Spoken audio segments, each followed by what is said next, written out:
بسم اللہ الرحمن الرحیم۔ السلام علیکم۔ امید کرتے ہیں آپ سب خیریت سے ہوں گے۔ سورہ یونس قرآن مجید کی 10ویں سورت ہے جو حضرت محمد صلی اللہ علیہ وآلہ وسلم کی مکی زندگی کے آخری دور میں نازل ہوئی۔ اس میں 11 رکوع ہیں اور 109 آیات ہیں، 1832 کلمات اور 9099 حروف ہیں۔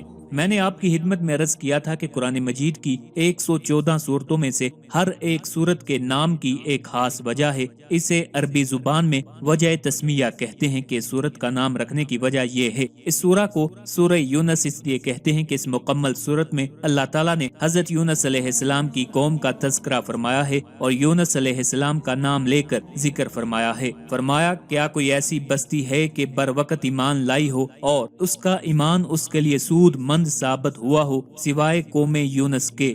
اللہ رب العزت نے ایک ضابطہ بیان فرمایا ہے کہ جب بھی کوئی قوم ایمان لائے تو اس قوم کا ایمان اس قوم کو نفع دیتا ہے، لیکن اگر ایمان نہ لائے تو خدا کے عذاب سے وہ قوم نہیں بچ سکتی۔ حضرت یونس علیہ السلام کی قوم وہ واحد قوم ہے کہ جس نے اللہ کے عذاب کے آثار دیکھے تو گڑ گڑا کر تمام مردوں، عورتوں اور بچوں نے توبہ کی۔ اللہ رب العزت نے ان کی توبہ قبول فرمائی اور ان کی توبہ کی برکت سے ان کو عذاب سے محفوظ فرما لیا۔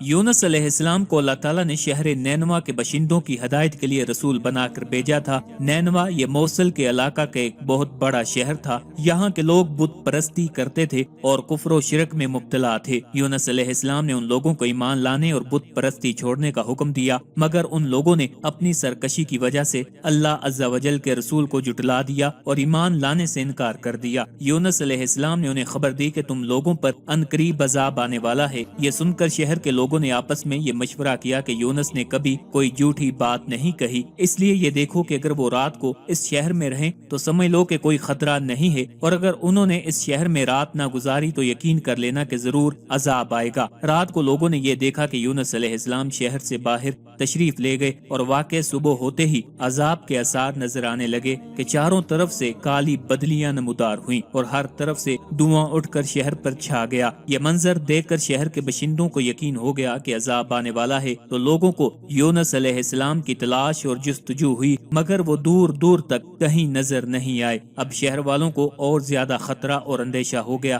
چنانچہ شہر کے تمام لوگ خوف خداوندی سے ڈر کر کانپ اٹھے اور سب کے سب عورتوں، بچوں بلکہ اپنے مویشیوں کو ساتھ لے کر اور پھٹے پرانے کپڑے پہن کر روتے ہوئے جنگل میں نکل گئے اور رو رو کر صدقے دل سے یونس علیہ السلام پر ایمان لانے کا اقرار اور اعلان کرنے لگے۔ شوہر بیوی سے اور مائیں بچوں سے الگ ہو کر سب کے سب استغفار میں مشغول ہو گئے اور دربار باری میں گڑ گڑا کر گریہ ازاری شروع کر دی۔ جو مظالم آپس میں ہوئے تھے ایک دوسرے سے معاف کرانے لگے اور جتنی حق تلفیاں ہوئی تھی سب کی آپس میں معافی تلافی کرنے لگے، غرض سچی توبہ کر کے خدا سے یہ عہد کر لیا کہ یونس علیہ السلام جو کچھ خدا کا پیغام لائے ہیں ہم اس پر صدقے دل سے ایمان لائے۔ اللہ کو شہر والوں کی بے قراری اور مخلصانہ گریہ ازاری پر رحم آیا اور عذاب اٹھا لیا گیا۔ ناگہاں دھواں اور عذاب کی بدلیاں رفع ہو گئیں اور تمام لوگ پھر شہر میں آ کر امن و چین کے ساتھ رہنے لگے۔ اس واقعہ کو ذکر کرتے ہوئے خداوند قدوس نے قرآن مجید میں یوں ارشاد فرمایا،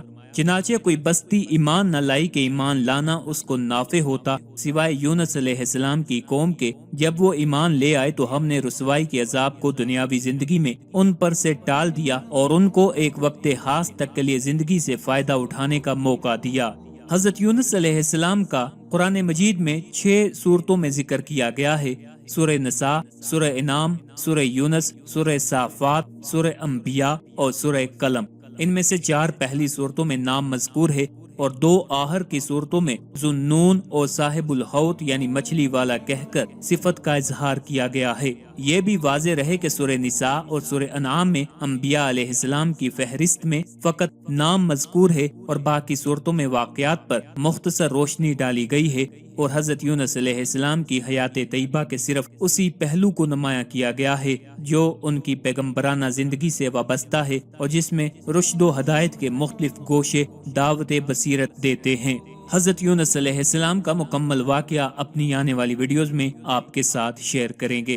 اس صورت کا مرکزی مضمون یہ ہے کہ اس میں اللہ تعالیٰ کی وحدانیت، نبی کریم صلی اللہ علیہ وآلہ وسلم کی نبوت مرنے کے بعد دوبارہ زندہ کیے جانے اور اعمال کی جزا اور سزا ملنے کو مختلف دلائل سے ثابت کیا گیا ہے اور قرآن مجید پر ایمان لانے کی دعوت دی گئی ہے۔ اس کے علاوہ اس صورت میں یہ مضامین بیان کیے گئے ہیں: مشرکین کے عقائد بیان کیے گئے اور نبی اکرم صلی اللہ علیہ وآلہ وسلم کی نبوت کا انکار کرنے والوں کے 5 شبہات ذکر کر کے ان کا رد کیا گیا ہے۔ اللہ تعالیٰ کی عظمت پر دلالت کرنے والے اس کی قدرت کے آثار ذکر کیے گئے ہیں۔ دنیاوی زندگی کی مثال بیان کر کے اس میں غور کرنے کی ترغیب دی گئی ہے۔ کفار کو قرآن پاک جیسی ایک صورت بنا کر دکھانے کا چیلنج کیا گیا ہے۔ کفار کی طرف سے پہنچنے والی اذیتوں پر حضور صلی اللہ علیہ وآلہ وسلم کو تسلی دی گئی ہے۔ قرآن پاک صداقت کو ثابت کرنے اور عبرت اور نصیحت کے لیے حضرت نوح علیہ السلام اور ان کی قوم کا واقعہ، حضرت موسیٰ علیہ السلام اور ان کی قوم کا واقعہ اور حضرت یونس علیہ السلام اور ان کی قوم کا واقعہ بیان کیا گیا ہے۔ اس صورت کے آخر میں بیان کیا گیا کہ اللہ تعالیٰ کی شریعت اور قرآن کے احکام پر عمل کرنے میں انسانوں کی اپنی ہی بہتری ہے۔ سورہ یونس کی اپنے سے پہلے صورت یعنی سورہ توبہ کے ساتھ مناسبت یہ ہے کہ سورہ توبہ کا اختتام نبی کریم صلی اللہ علیہ وآلہ وسلم کے اوصاف کے بیان پر ہوا اور سورہ یونس کی ابتدا میں رسول کریم صلی اللہ علیہ وآلہ وسلم پر نازل کی جانے والی وحی پر ہونے والے شکوک و شبہات کا رد کیا گیا ہے۔ نیز سورہ توبہ میں زیادہ تر منافقین کے احوال اور قرآن پاک کے بارے میں ان کا موقف بیان کیا گیا، جبکہ سورہ یونس میں کفار اور مشرکین کے احوال اور قرآن پاک کے بارے میں ان کے اقوال بیان کیے گئے ہیں۔